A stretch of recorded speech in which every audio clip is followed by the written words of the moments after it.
So welcome to our second video of our second group of our first ever art career journey in Japan. So if you haven't already, please check out the previous video where we walked through what went down with our first group. But today I want to focus on why these group trips in Japan are nurturing and fostering a new type of experience in ways that kind of deviate from our traditional art industry world. So without further ado, let's welcome group 2 of the art career journey in Japan.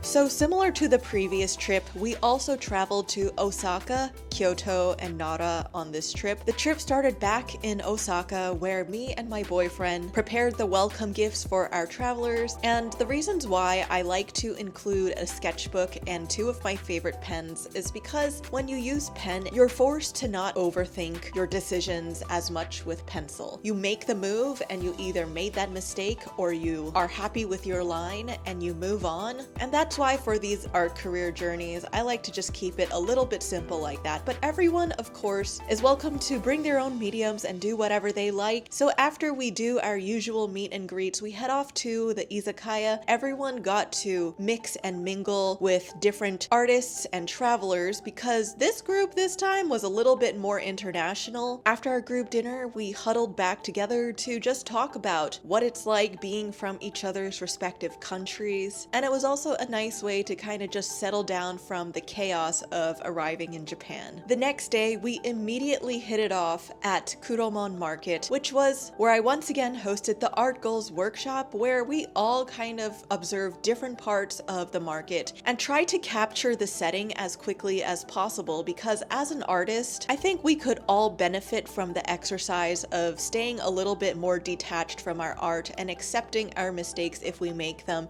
and just moving on to the next thing.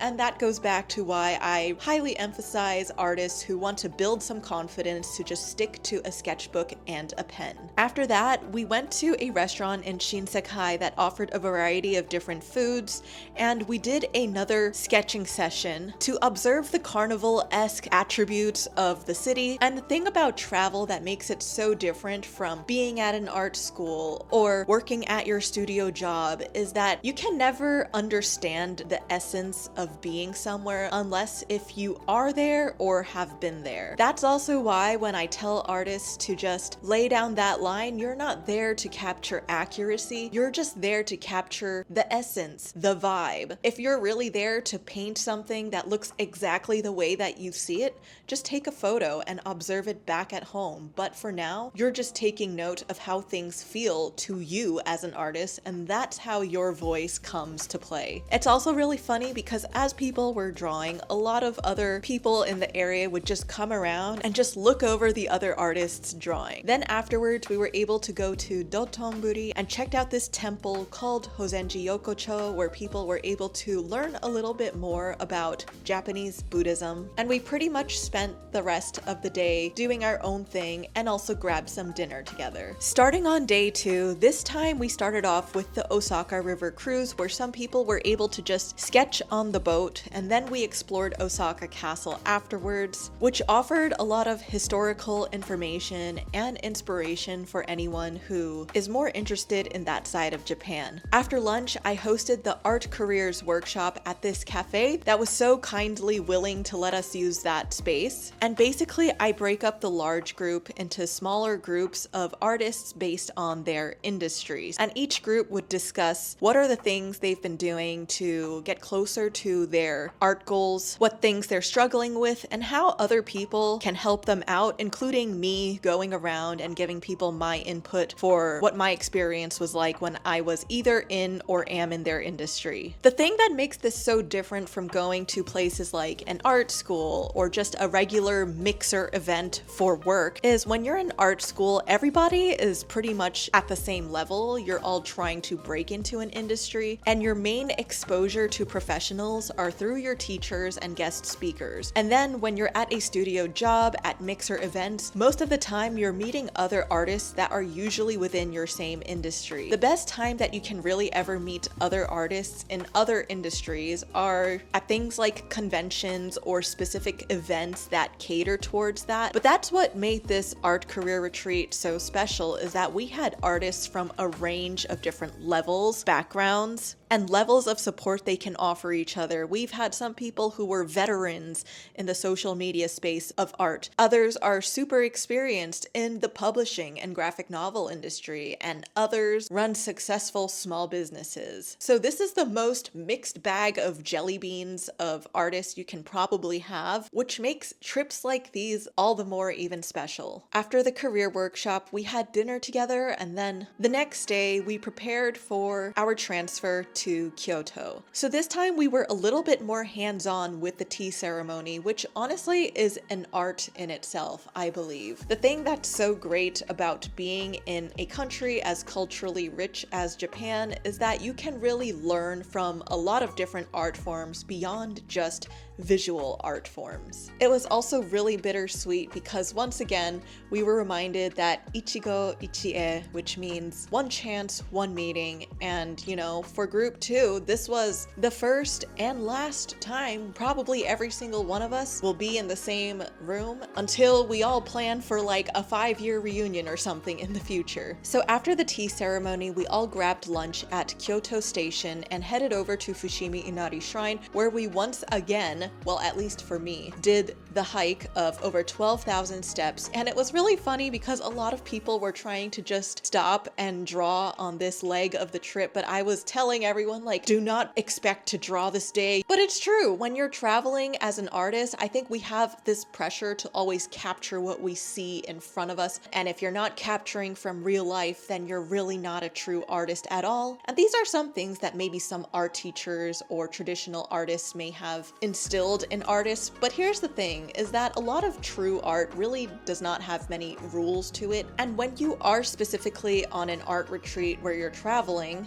it gives you the chance to see why every moment is not meant for you to just draw. Sometimes you just have to live through it. You have to go through it and know what it was like, so that when you go back to your art, you can recreate those experiences in your artwork based on an uninterrupted memory. But there are also times where merging the two of living your life while drawing at the same time, of being in that place, does make sense, which brings me to our next day in Nara, Japan, which is known for its infamous deer park. We checked out Kasuga Taisha Shrine, and we also checked out Todaiji Temple, which really evokes that feeling of awe, like that there's something greater than you in this world, like apparently the world's largest wooden building. And afterwards, we hosted our deer life drawing workshop, where I once again broke up everyone in their respective industries, and I would go around and give feedback and life drawing deer in a way it best serves the type of art they want to do. And the thing is that in art school and working in studios, while they do offer life drawing sessions, let's be real, none of them are going to offer deer as their models, and nobody is going to offer aggressive deer who are going to bite your ass because they want a cracker from you as their model either. That's why I think this experience was so special, on top of the fact that the behind the scenes of Bambi was one of my inspirations as a kid. And because of group 1, who I totally credit this part to,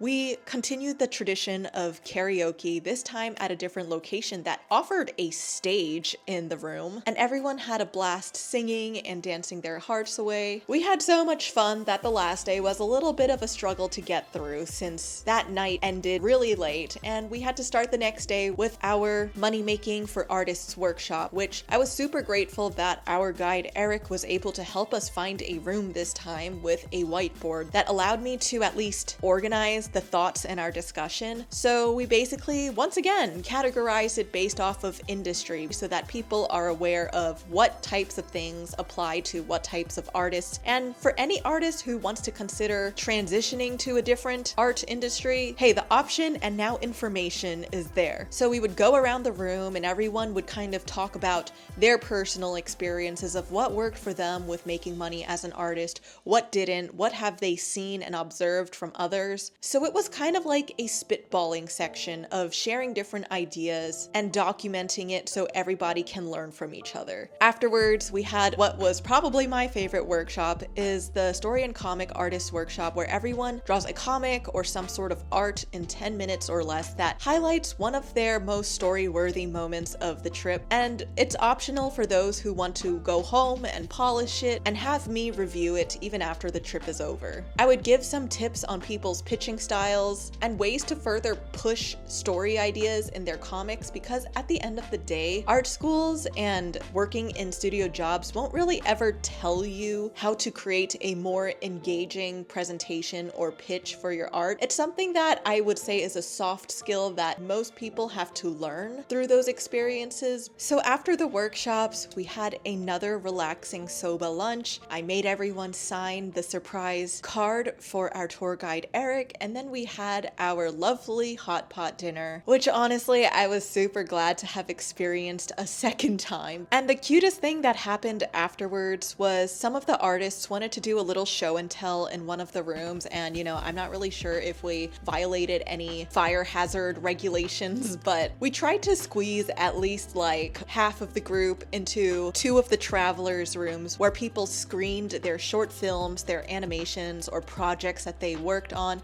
And it was just such a nice and supportive experience for all of these different artists to come together and witness the things that other artists on this trip have worked on before. It really brought me back to like being in college, where all of us just go to someone's dorm and just create art together. And shortly afterwards, everyone did a sketchbook signing session that bled into the next morning, which was our final breakfast together. So for the remaining people who were still there, we continued signing each other's sketchbooks, saying our last final words to each other in person.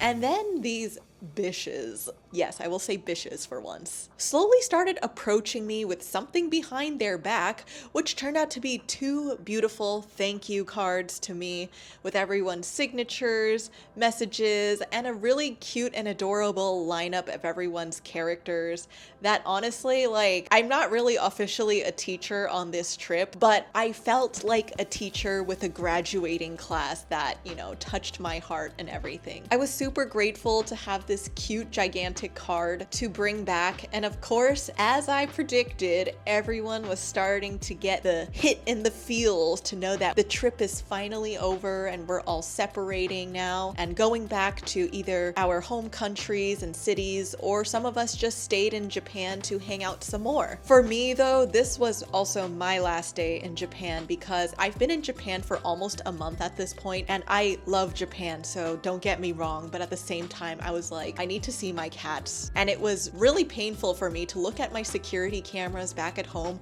only to see in the background that my plants were wilting and dying. So yeah, on that last day, I was like, I gotta get back. But either way, I think what these group trips have truly taught me at the end of the day is that the human experience triumphs everything when it comes to being an artist. We're starting to confuse social media with reality and how it reflects our art and work. The value of the human experience is going to just raise a little bit more, And that pretty much wraps up our art career journey in Japan. But if you missed out on this trip, don't worry, we have another one coming in spring 2025 for cherry blossom season. But if you can't make it to that one, we also have a trip in Greece in May 2025, and it also is a little bit cheaper for those who maybe don't really need to go to Japan specifically, but would still like to just go somewhere with an art community and travel experience. So check those out down in the links below if you're interested in joining in a future art retreat. Anyway, thank you, and I will see you all in the next one.